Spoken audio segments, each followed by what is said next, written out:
let me introduce Nicolas Leblis, who is our geopolitician, who's going to be moderating the panel today. So, Nico, I'll let you take over. Thank you, Charlie. I would like to start with a quick introduction. I am a historian and I always have to make an introduction. So I think it's no surprise for all of you that geopolitics is back on the menu. It's back into the conversations. I don't think you have to look very far to hear about Donald Trump, war in Ukraine, COVID, and we'll get back to that because COVID is still a thing and it actually cost us a member today. What happens in the Middle East, and some people are talking about a new Cold War, reshaping of the world order. So it is a lot of things that we, as teachers, talk about to our classes, and the impact obviously is huge on so many sectors. It is on mine, of course, but it is also on SMEs, and I think it is the reason why we're here today to talk about what geopolitics is doing to SMEs and how can those SMEs, especially in the UK, face it. So let me give you a couple of examples if you don't know already, but the spike in energy prices, supply chain disruptions, all of that is having a massive impact, and it's sort of a butterfly effect because something that happens on one side of the world can actually ripples through to even the tiniest company in the UK. SMEs make out 99% of the private companies in the UK, 60% of the workforce in the private sectors. So it is actually important. It is a key topic and one that we should actually talk about more, in my opinion. But I would like to focus more on the people behind those figures, because behind every company name, you have actually people, you have families, communities, dreams, hopes, and all of that is actually threatened today by decision makers, by wars, by climate change, pandemics. So it is actually very hurtful. And from my personal experience, going back to my old town, Lorient, Brittany, you see shops close, you see people losing their job because of what's happening, indirectly sometimes, but it is linked, and it can be sad. So I thought it was important to think about those people whose lives can actually be shattered, by what's happening. So as a teacher, one thing that I tell my students is that they will leave my class with more questions than answers because geopolitics is very hard to predict at the moment. It's very volatile. It's even dangerous. I think we've all heard about war coming back to Europe, about prospects that are extremely terrifying, especially for my generation, who has never known such a thing. But at the same time, companies still need to function, to access funding, resources, workers, markets, and all of that while managing risk, uncertainty. And I think it is no surprise that today on the panel we have Matt and Samantha who are going to give us their opinion on that. So, Matt, Samantha, if you would like to introduce yourselves, go ahead. Thank you. Hi, good afternoon. My name's Matt Travis. I'm Managing Director of Enzygo Environmental Consultants. We're a plan and development consultancy based in the UK. I'm also President of Barnes and Rotherham Chamber of Commerce that has over 1,100 members of SMEs ranging from small companies to larger PLCs. Thank you. And I'm Samantha Tubb. For those who don't know me, I chair Elementary B. I am an angel investor and non-executive director. I have various non-exec posts, a couple of chair roles, and I've had the pleasure of working with multiple startups, scale-ups, SMEs over the last 15 years or so, either as an investor or a board member or an advisor. Thank you. And so we're missing David from Caxton, who can't be here today because of COVID, and that leaves me. So my name is Nicolas Leblis. I am a professor, so I teach history, geography, geopolitics, political science, a bit of law also, and I will try to bring maybe that expertise to the conversation and answer the questions you may have about it. I thought that the title of today's panel was interesting. Global Economic Meltdown. Is your UK SME next? And I also wanted to rephrase it, if you want, to focus on how can a UK SME today navigate those uncertain times. And I hope at least it will be a valuable lesson for everyone listening. So it will be structured in two main parts, and then we will take a few questions at the end, unless, as Charlie said, you have some very, very pressing questions. In case you can raise your hand, and hopefully I can see it. So let's start with the broad topic. I think it is something we all agree on, that geopolitics is important. But Samantha and Matt, in terms of geopolitics, what is it that you keep an eye on, or how do you get your information? Basically, as leaders, people in the private sector, what do you focus on today? What's scaring you, rather? I mean, there's a lot. There's a lot mixed up in that question, right? Um, so I'll sort of take a first stab at that large topic, Nico. I mean, what do I keep an eye on? I think there are kind of a broad range of metrics and headlines that you then drill down into. So really understanding, for me, first and foremost, UK economics, the UK economy, the UK political situation, and then more broadly, what's happening in particular right now, as in fact you mentioned early on, in relation to the dynamics in the US, that has a huge impact on not just SMEs in the UK, but sort of more broadly in the economy. Looking to Russia and China right now, I think actually some of the conversations more broadly have died down somewhat. I think the overall impact longer term of Chinese and Russian economic and international policy will be highly impactful on UK SMEs, and of course all of the kind of disruption and uncertainty in relation to actual ongoing conflicts and the potential for significant other conflicts, not just in terms of the obvious impact on supply chains, because that is significant, but also just in terms of sort of more general uncertainty and disquiet within the sector, and a real uncertainty around what risks are going to play out for any individual company, and how they can sort of look forward and sort of really focus on where they need to be putting their efforts and energies. How about you, Matt? Yeah, I think it is that wide breadth of things, because it's a little bit like the butterfly effect when you look at things, that something occurs, like when we had the Suez Canal shut down, that impacts a lot of people with their products and SMEs that are looking for Christmas sales at the minute. If it happens now, you're not going to get the products. It's not going to get your sale in at Christmas. And all the other little geopolitical things that we've seen, be it from sort of Israel and Iran or into Russia. What does that do? We generally see an oil spike. Oil spike goes up, then we know if oil prices go up, transport goes up, energy goes up. What does it feed into? Inflation. What does inflation do? It has an impact on your interest rates, and especially around this time of year when a lot of the public sector is setting its pay rises. So a lot of pay rises or economic things in the UK are set around that September, October time. You've got things like the triple lock, teachers' pay, other people's pay. So if inflation's rising high at this point in the year, it does have an impact. I think globally, there's a load of news channels out there at the moment, and it's interesting that if you are looking at different bits of information, different parts of the world view information differently.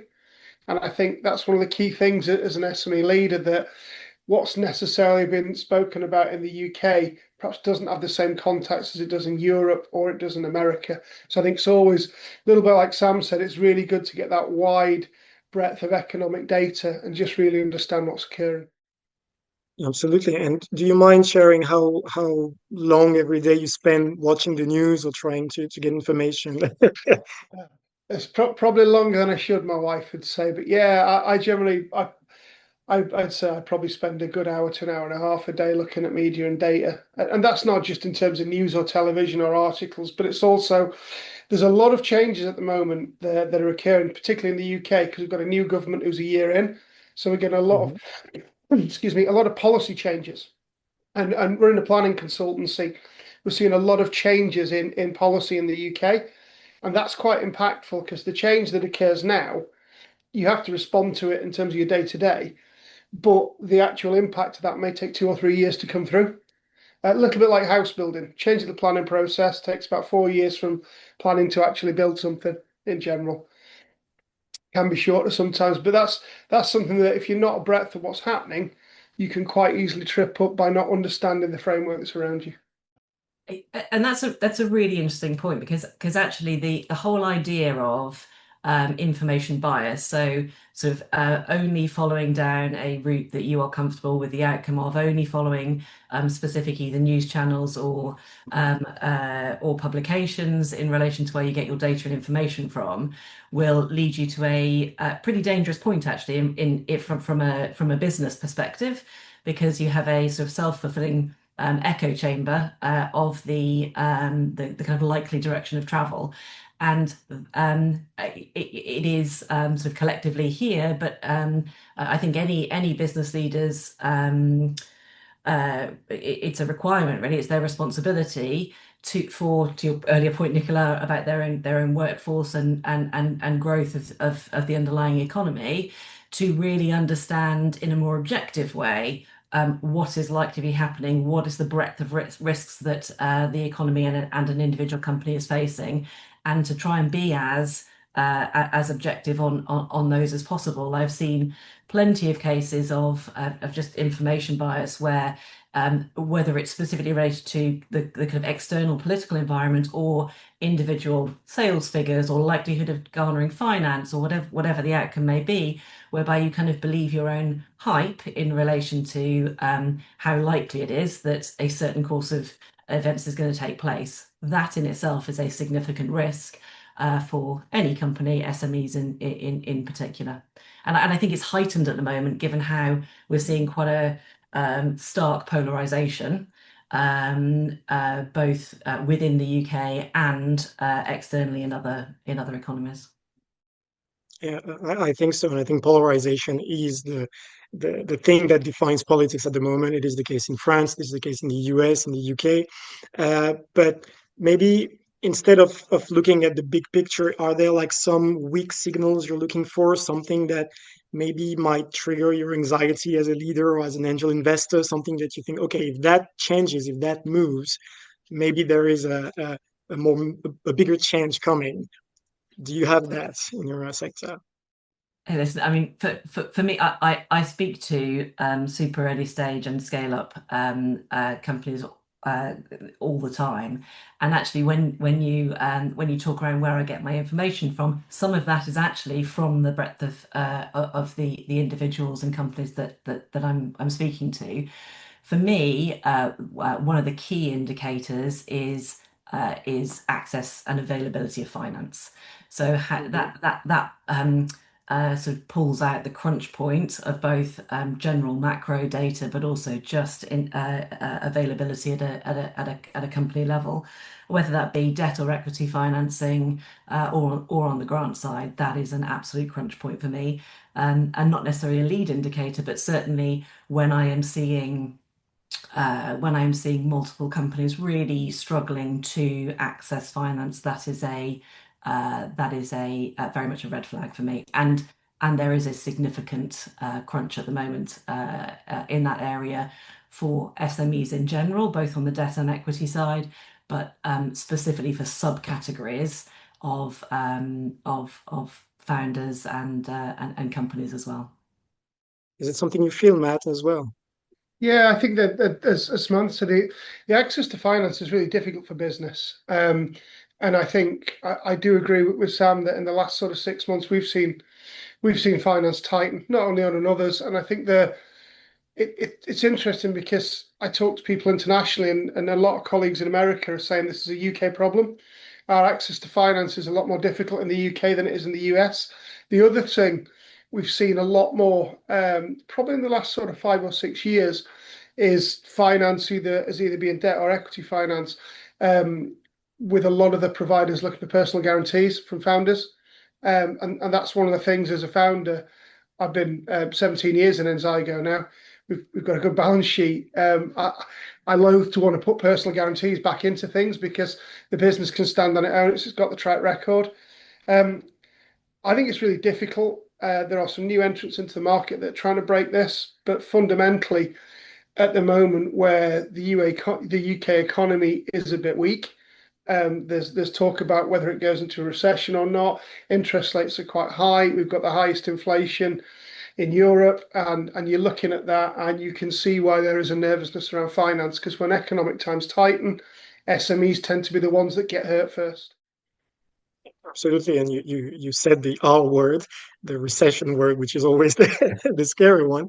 And do you think like this is the biggest economic risk at the moment? Do you think there are things that people should be wary about? I think the biggest economic risk to an SME at the moment is what the Chancellor's budget's going to be in November. Mhm. Because as when we sit in the UK, last year we had this huge sort of hit as with the increase in national insurance, not only what you had to pay, but the dropping of the levy. And that's starting to hit businesses now because normally you get an exemption, and businesses, a lot of SMEs won't be looking at it quick enough. Starts to hit from August onwards. We've already seen it's hit very heavily into sort of retail and hospitality. And that was coupled with the minimum wage rise as well. There's also going through Parliament now the Employer Rights Bill, which is further tightening on employers. And I think it just all of this increase in legislation, regulation, and tax that doesn't help businesses grow. And we know when we survey our members from a Chamber of Commerce point of view, they are really worried about those aspects because they see it, what's coming next. And it does get a bit groupthink through people because if you start to talk about recession, you start to talk your country down, ultimately you can talk yourself into a recession. So I think that economic Absolutely. part of the budget is the biggest risk at the moment. I see you nodding, Samantha, about that. I mean, I can't disagree with any of that. I think the the piece that stands out for me in what Matt has just said is around the speed of response of individual companies to changes and potential changes. So the idea that the idea that we clearly do not have a crystal ball, but we do know that there is a budget coming up on the 26th of November. We do know that there will be some impacts that potentially could be immediately, others that will likely come in during the kind of following financial year. Some of those potential changes we can model, think through, have an opinion on now in relation to our own individual businesses, which will allow us to be more resilient as we move through those changes. So, you know, there are things that individual companies can think about that will allow them to react more quickly to changes that are kind of outside of their control. And I do think sort of helping collectively the SME community to do that is really important. And sort of it's the counterbalance to Matt's point on we can talk ourselves into a recession. Well, we can also talk ourselves into working out how collectively as a business community we can help individual companies to uh, predict, project, and manage the risks that they're being faced with.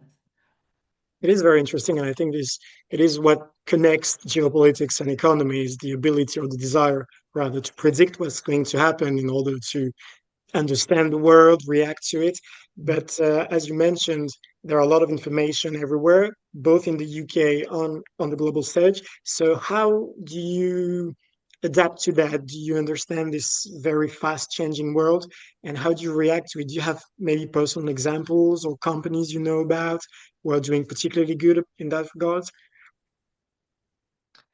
Yeah, I mean, from um, not getting confused by the enormity, or not getting overwhelmed, sorry, by the enormity of the situation. Partly these sorts of conversations are tricky, right? Because there are so many external factors over which any company does not have any particular sway. They are recipients of it. So focus on your own product set, service set, customer base,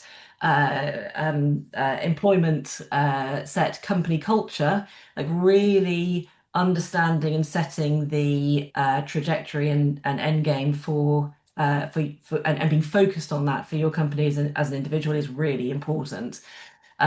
Of course, you have to have the context. That's the whole point of this conversation, right? But not getting kind of overwhelmed by that is incredibly important.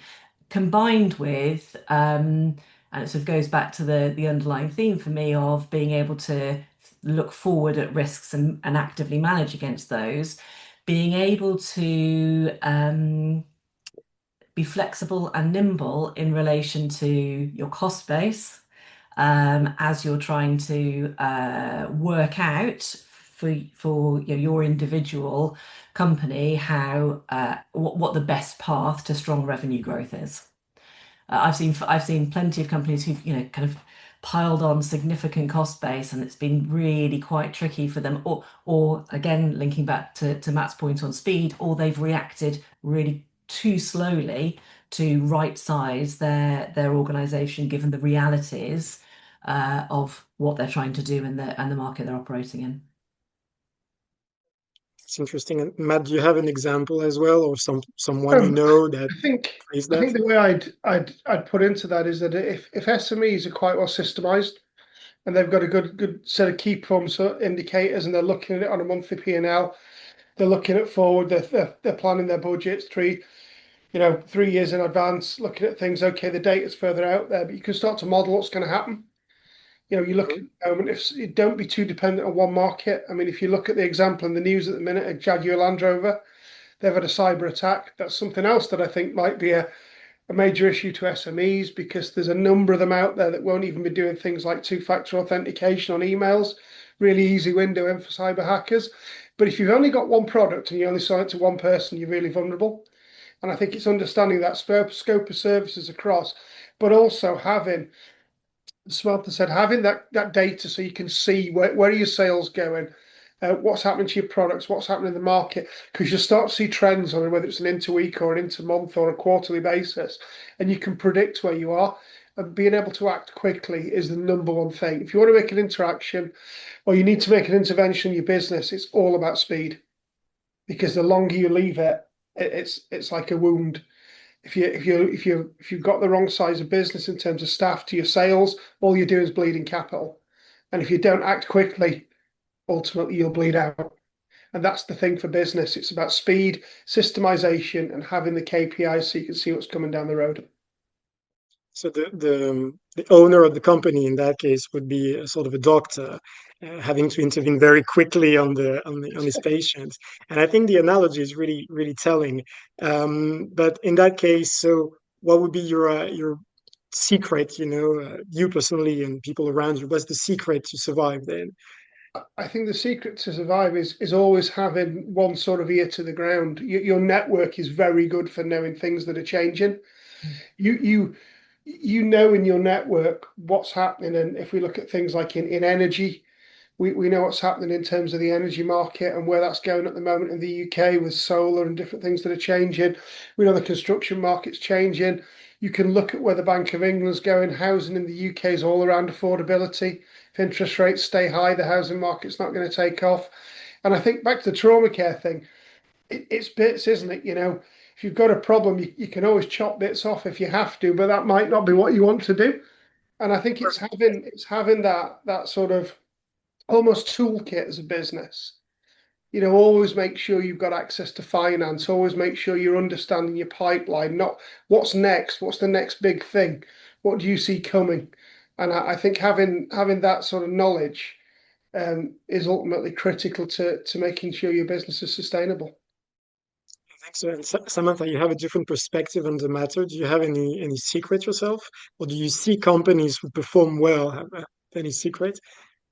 Yeah, so I mean the secret is there is no secret. The secret is that actually being well informed from and we touched on this right at the beginning, but well informed from multiple sources, so not kind of believing your own hype, but making sure you are listening more broadly to official and unofficial data sources.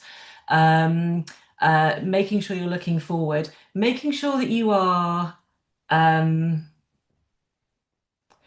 that you are opening yourselves up to technologies that are out there which are moving really quickly. So we haven't yet sort of touched on the whole question of AI, but it is a very interesting.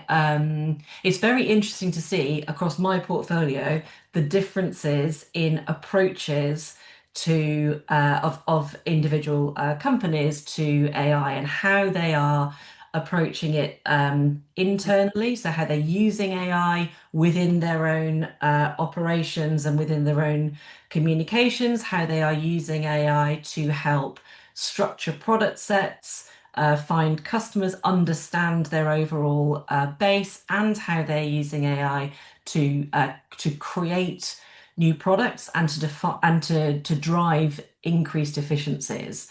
And actually, it's a great example right now, but there are always significant developments. So, understanding new advancements, really educating yourself on what is out there and how it can be useful to your situation, your setup, your staff base, your product set, is the secret sauce, right? It is educate yourself and use that in a kind of smart way within your organization. Well, I'll tell my students exactly that because and that's the spirit, being educated is not just about knowing things, it's about knowing how to use the knowledge you have to do something. And I think it's really interesting what you said about that. That's true, and it's also being willing to fail, right? Yes. When you are in take our current situation, the AI capabilities are moving so quickly, and actually, I don't think there's anyone around this table who would say, we have a full, deep understanding of AI right now. We each see different pieces of impact and potential, and we are, alongside the day job, we are trying to work out how it can be useful, where it is dangerous, what other people might be doing with it, how we can generate an advantage for ourselves. Um, all of that is all of that is really, really important. It's not just a case of sitting back and expecting it to kind of come to you. You have to be sort of proactive in working that all through. It is an interesting take, and like Matt, to you, do you think this proactive attitude or behavior is necessary to become more resilient as a company? And definitely so. I mean, you've got to be proactive because if you look through history at different businesses, if you're in business now and you're thinking, oh, I don't need to do AI, I don't need to look at it, it's not in my wheelhouse at the minute, you get left behind. If you look back in history at people like Kodak, they didn't want to move forward with digital cameras. What happened to Kodak? There you go. You look at other people like Motorola and Nokia, who were huge in the mobile phone industry, and BlackBerry. And then when iPhones came along and they changed the style of the phone and moved forward, if you're not quick to engage and take up new technologies, an analogy somebody said it to me, said like in business, you've got to keep swimming and growing. So you become a bit like a shark. Because if you don't keep swimming and growing and consuming, you get left behind or somebody else comes and swallows you up. And I think that forward-looking way of always wanting to be at the forefront, whether it's technology or data or training or skills, and just making sure that you're applying the latest technology or latest knowledge, because that gives you an edge. And when a change comes, you're ready to adapt. If you've not looked at it, and you're not ready to adapt, that then starts to cost you potential revenue. I think so. And to use a military analogy, I think that actually bigger structures or bigger powers don't need to adapt as much as smaller ones. So I would say that as an SME, because you're a bit smaller than the others, like you have to fight harder, and therefore you have to be more nimble, adapt, overcome. And I think only the big players, or in politics, this is what happens. Only the big players can afford to be a bit more passive and to rely on what they know. So I think for SMEs, because of the environment they're in, they actually need to be very, very proactive. Um, I would like to open up to a broader question, though, because we've been talking a lot about the UK, about the situation in the UK, and I was looking into the detail, and actually, the number of companies of SMEs exporting in the UK is slowly going down. It's roughly around 20%. Um, Geopolitics can explain that in a way, but do you think, from your perspective, that chasing international growth or trying to make money abroad, do you think it's still worth the risk today? Sometimes you want to go. Yeah, I mean, absolutely. I think the key here, though, um, is targeted and focused growth rather than scattergun. It's working out what it is that you have to offer and who the potential counterpart is, and recognizing that there are additional barriers to growth when you're looking at exporting rather than sort of remaining within the UK. I mean, the majority of the companies that I work with are in the tech space, so those barriers are significantly less. But the point around focus and not sort of fragmenting your overall effort and attempting to scattergun is critical. Okay, do you want to add to that, Matt? Yeah, I think from two ways. One, I think exporting professional services, which is my sort of sector, that becomes more difficult sometimes with language barriers and other things across Europe. But often, if we are to export our services, it tends to be around host clients, be like sort of like a BP or somebody like that who's working internationally and wants an environmental impact assessment done. But I think looking at other businesses that I know with the Chamber of Commerce hat on, there's a lot of businesses that export. And I think Sam's really right about being targeted as to what your export is, where it's going. There's a lot of support in the UK. Government is supported very heavily. Department of Industry and Trade, whether it be trade missions or export missions, or even looking into sectors to support you. So there's the support there, and I think there is a keenness to export, and it's something that's been pushed very hard.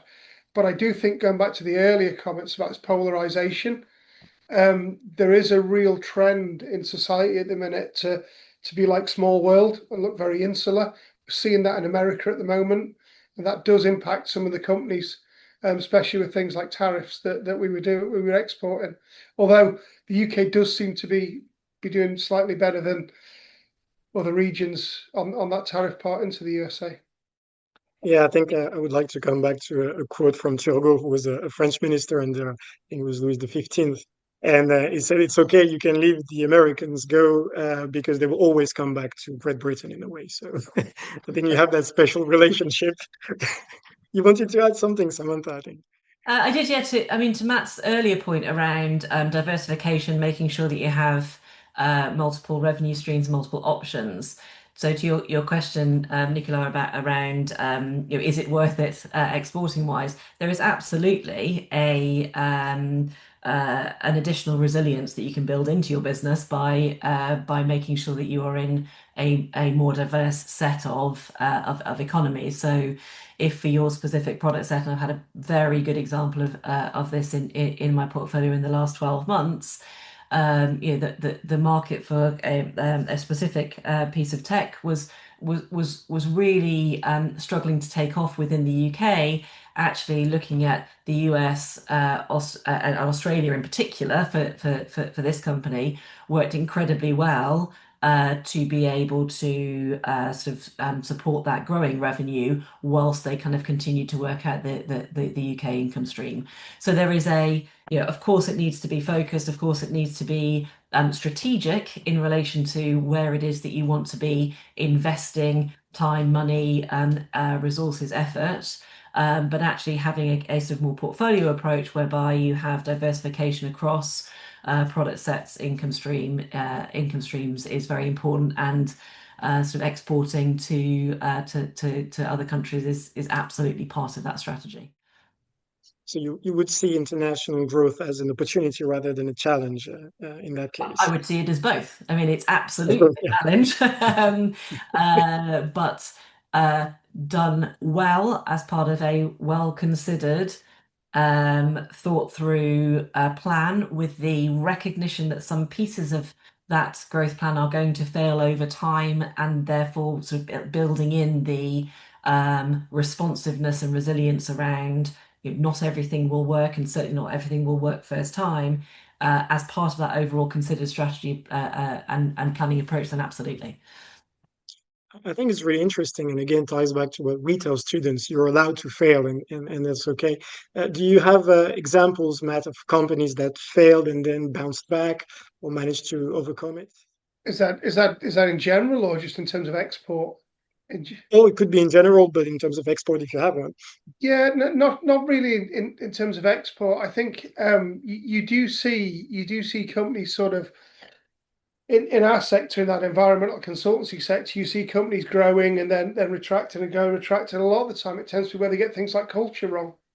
They grow up to a certain scale, and just that culture becomes wrong, and then it starts to shed people. But it does. Our industry is one of almost like self-proliferation, because what happens is people end up coming out of larger companies and setting up SMEs elsewhere, and you see that as a cycle. But I think where if you look where companies have got things wrong, you can see ones that have got acquisition wrong, or you can see ones where they've got things like where they've got that culture wrong. And I think whether you're doing something as an export or whatever, your culture around what you're doing, how you treat your sales, how you treat your people, and that brand and message that you're getting, I think it's just really important, and it will cut through a lot of the hassles that you have, because people will see you as being honest and you're right and you're the right product. And I often think in these times of uncertainty, having that real strong culture can help pull things together in your organization. That is interesting. And this cyclic vision that you have of a company growing and then you said retracting, and I like this analogy because I have plants in front of me, and that's basically the cycle of life. So I That's think it's really interesting. Do you see that, Samantha, yourself, this cycle, maybe less so in your tech environment? Um, I mean, the point I'd make would be more around the idea of culture and the kind of cyclical cyclical nature of a company. I think they go hand in hand, and it's also supported by the whole forward-looking um, um, uh, piece that we were talking about earlier. Because I've seen plenty of companies who've gone from actually very early stage through to mid-sized corporates who the only way they can do that is to have a forward-looking element to that cultural growth, as well as the sort of company growth, the underlying company growth. So you think about a startup, and everyone in the team has the same vision as to where they want to go. However, they just need to roll their sleeves up. And whilst they may have a job title, the fact is that if you need to do a bit of marketing today, you do a bit of marketing today, because that's just really, really important.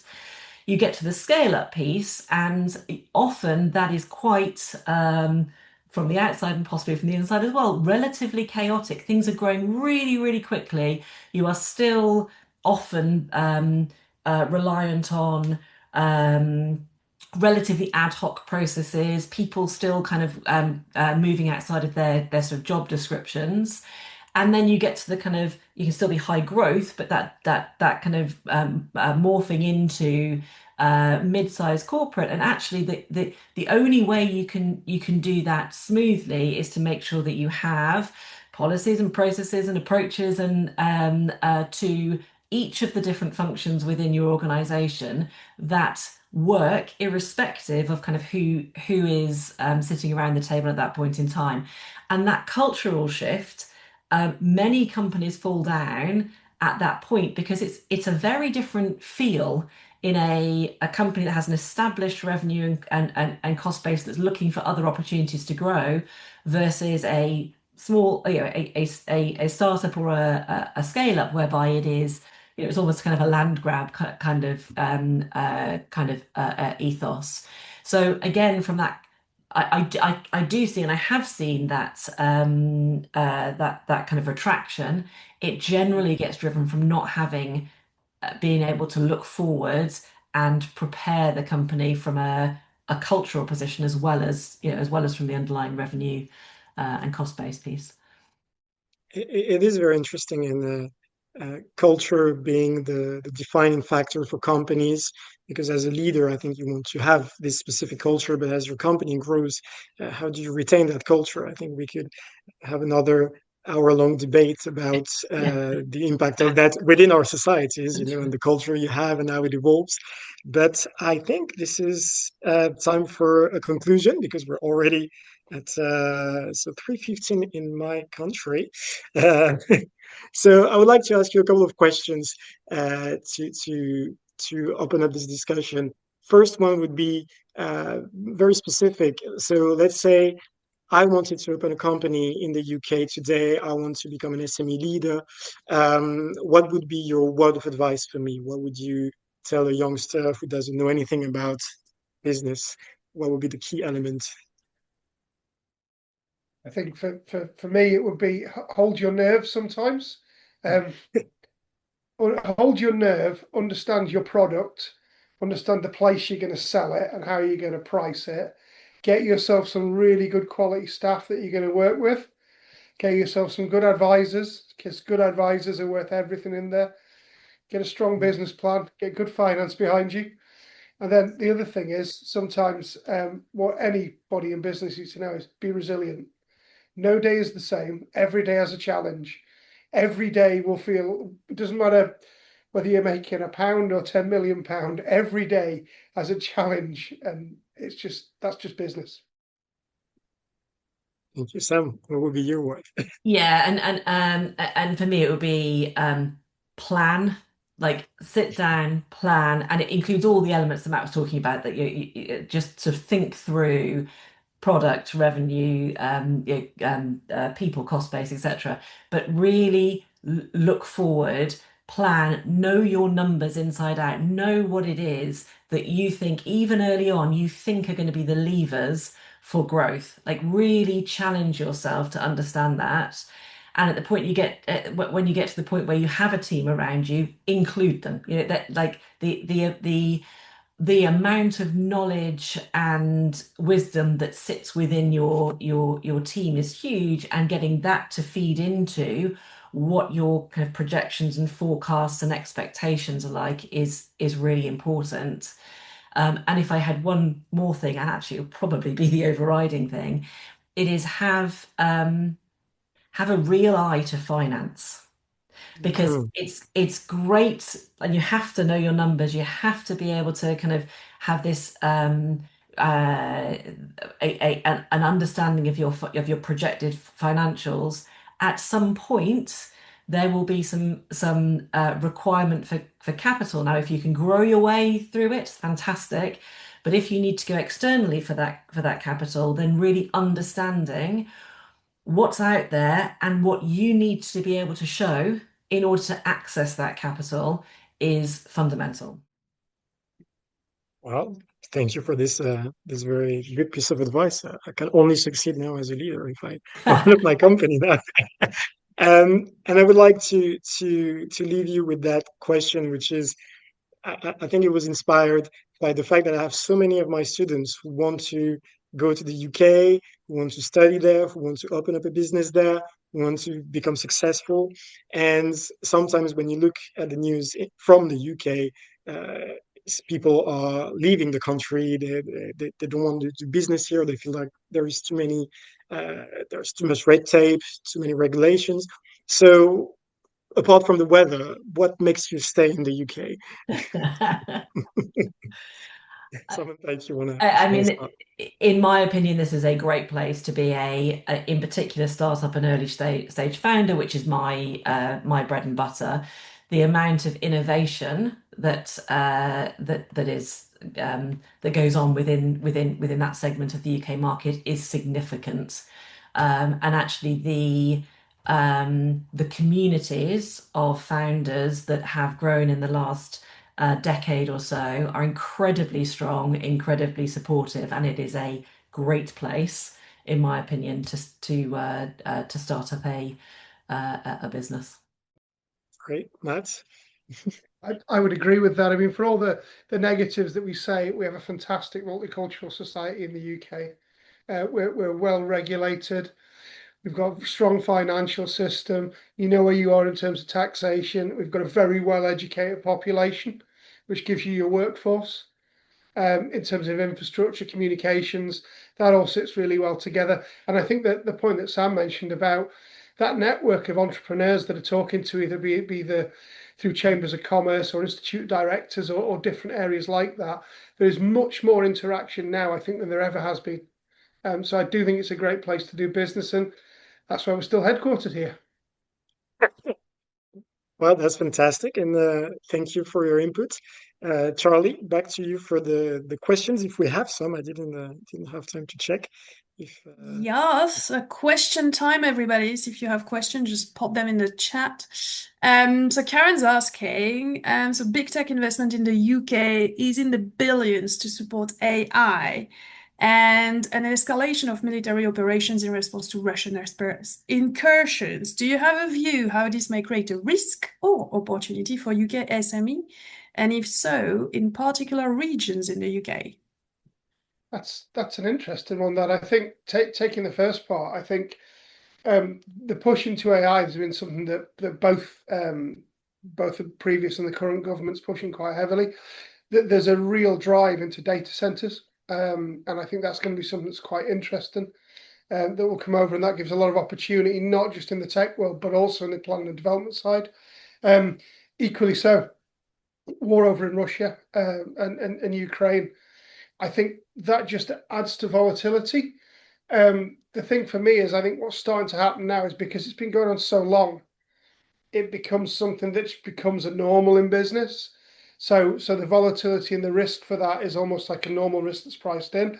Although in Europe we are now looking to make more munitions and do more of our own sort of creation and building of that. And I think that's an opportunity, whether it's for sort of SMEs or startups, especially around things like AI tech, drones, and that sort of thing. So I think there's opportunities there. I think a lot of the risk is probably sort of already sort of priced or built in, really. Yes, and if I may add something to that, I think the what's happening in Ukraine is particularly interesting for the European Union in terms of producing weapons together. So there is this idea that actually we could create a mutual system of defense. And although Brexit happened, I think the UK is not completely out of the picture in that matter. You have a fantastic industry in terms of defense. You have, as Matt said, you have a very skilled workforce.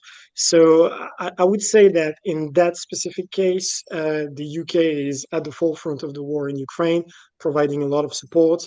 And I would count on them as being a major and leading power in terms of defense systems and everything, because even if you consider your history, you know, Battle of Britain and everything, you have this mentality of we have to protect our land from air attacks and stuff like that. And I think what is called the eastern flank of NATO today is actually in need of what the UK has to offer. Let's see what happens in the next future, but yeah, I wouldn't count you out. Thank you. I've got another question. Okay, do we have a lot of international students wanting to study in the UK or build their businesses here? And if someone knows, why? I think I'll take that one because I mentioned it. But I think a lot of students see the UK as this European land of opportunity, if you will. It's not the US. It's not as different the US can be from France, for instance, but it is still, this very liberal country where you can actually be who you want to be and do what you want to do. I think France is a little more conservative, not politically, but economically. And we have this sort of risk-averse economy where people will, be afraid of creating a company because you have immediate taxation, very high taxes, which are good for other things, but do not encourage people to go there. I'm not sure the UK has a tax level that is much lower than France, but the idea that you can actually provide framework, a system, a society that can encourage people to do business is still very, very prevalent in France, and I would assume that it's the case also in Spain, in Germany. So I think you're still very attractive, and although Brexit happened, many people want to keep ties with the UK. If there is another question, I've got one last question because I'd love to have the panelists' point of view on that one. Do you think the UK can still trust the US? That's a great Go ahead, question. Matt. Go ahead, Matt. It's interesting, isn't it? Because we seem to have evolved into a world of where the sort of people I remember in politics were really like, when I'm talking in the 90s, like real stalwarts of people who've been around forever.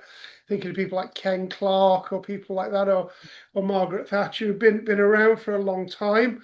And they always, you knew what they were and what they were going to do, and they're always going in one track. And now, if you look at where we are in terms of the age of people like Donald Trump, he's not really been in politics very long. He's made a lot of noise.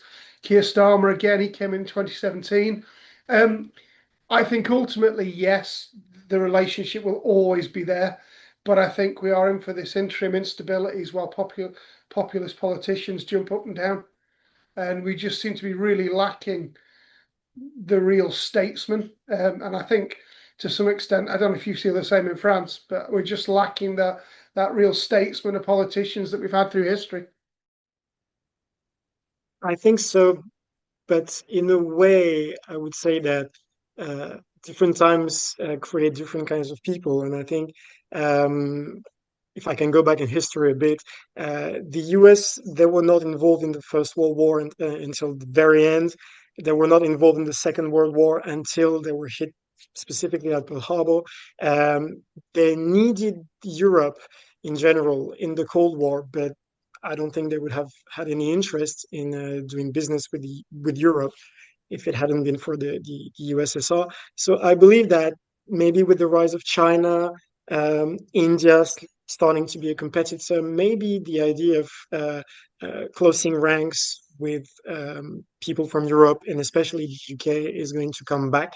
The idea that America is still the major power in the world is contested today.